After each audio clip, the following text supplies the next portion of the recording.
Sport has the power to transform lives.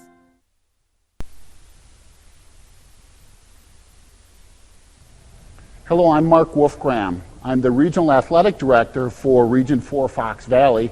I'm also a member of the Wisconsin Sports Resource Team for basketball, as well as a member of the Special Olympics Inc.'s Basketball Resource Team as chair.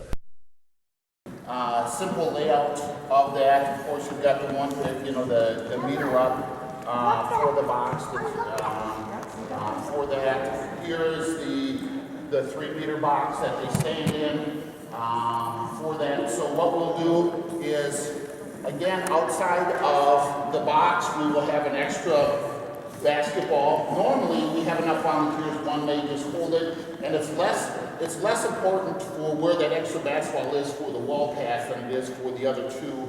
Actually, the 10-meter dribble is the most critical, having extra basketballs available. So here's the 3-meter box for that. So, the key is you're going to get points inside or hitting on the line a little bit less, or just even hitting the wall. You get a reward or some kind of point for that. So one of the things that I always like to stress is, and we see a lot of it both at the regional and state level, is a lot of athletes will start real close to that front line.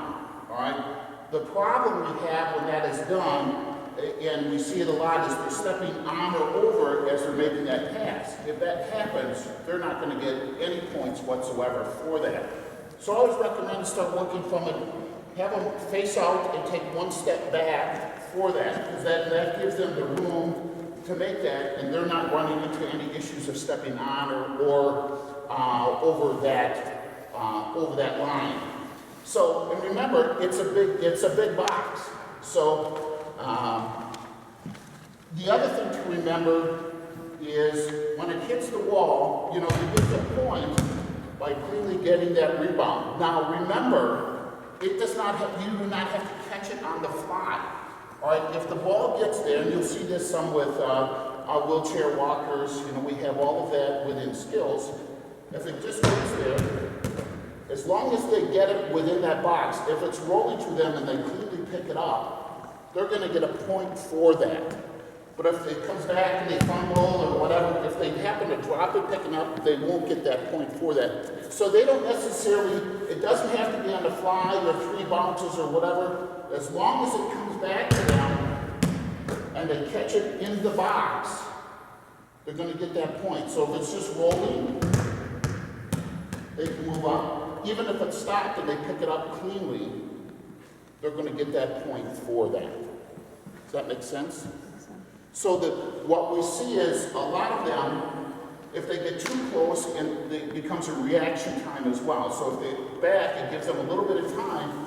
And we see, or we kind of sometimes recommend to them, once they make it, take one more step back, it gives them room to catch that ball back off the wall. So they can come up to it, they got room to move it.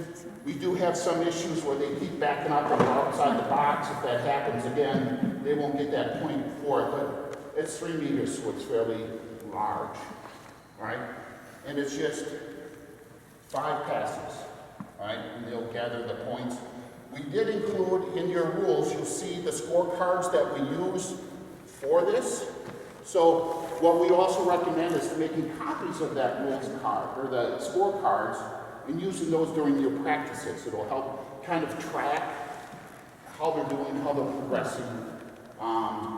This one, you should get at least some points, no matter what, whether you're a wheelchair walker or whatever. It's just a matter of, as long as you hit the wall somewhere, you're going to get something out of that. Okay? Any questions on that? It's fairly... So even if they don't clean it fairly, they'll still get points? Yeah, as long as they're hitting the wall on the fly. If it hits first the floor, it's got to hit the wall somehow on the fly. So what we recommend, if you have wheelchair athletes or someone in the walk, worst case, do it the old soccer style. If they need to get it to the wall, use the overhead. All right, so again, if you're in a wheelchair, Or walker, again, I would not recommend wheeling them up this close, because again, the reaction time of the ball coming off the wall, give a little chance at it. So even if you feel more comfortable even coming back a little bit in the middle. All right, so try to do just a chest pass to the wall. All right, so it's a little bit, you get it there, but some of them, especially in wheelchairs, are a little bit weaker. Now do an overhead. All right, so you have a little bit more success rate if you can get them to do that.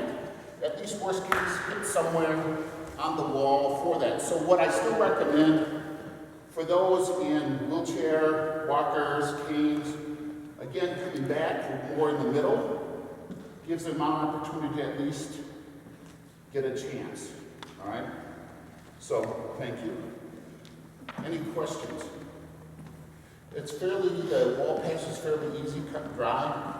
You don't go far, Megan, because you're gonna do others. So, that's kind of it for the wall pass. The biggest thing is getting them used to the size.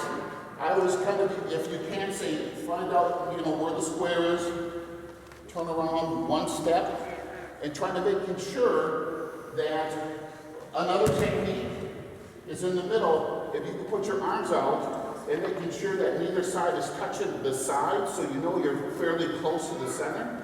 Because if you're off, I'm already over the edge. If I'm making that pass, one, it's there, and if you're off to the side, the ball's now not coming back straight back to you. So if you kind of find your center a little bit and use your arms, if you're touching on either side, that means you're off. So using that to help center you helps a little bit.